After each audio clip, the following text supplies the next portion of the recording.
1976 മദ്രാസ്. ആർക്ക് ലൈറ്റുകളുടെ വെളിച്ചത്തിലേക്ക് വലിയ കണ്ണുകളുള്ള പ്രവീണ എന്ന പെൺകുട്ടി നടന്നുവന്നു.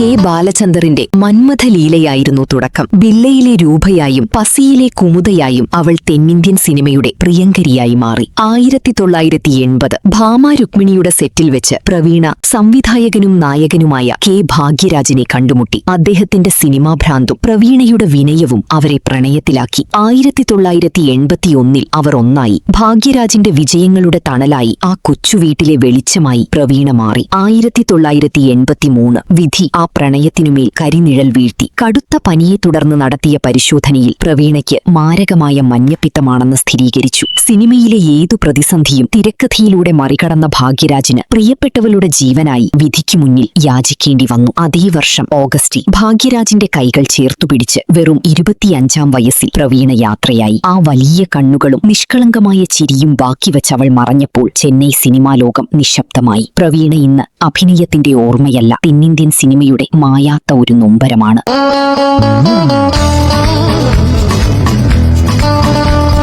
ഈ വാർത്ത ഇഷ്ടമായാൽ നിങ്ങളുടെ അഭിപ്രായം കമന്റായി രേഖപ്പെടുത്തൂ.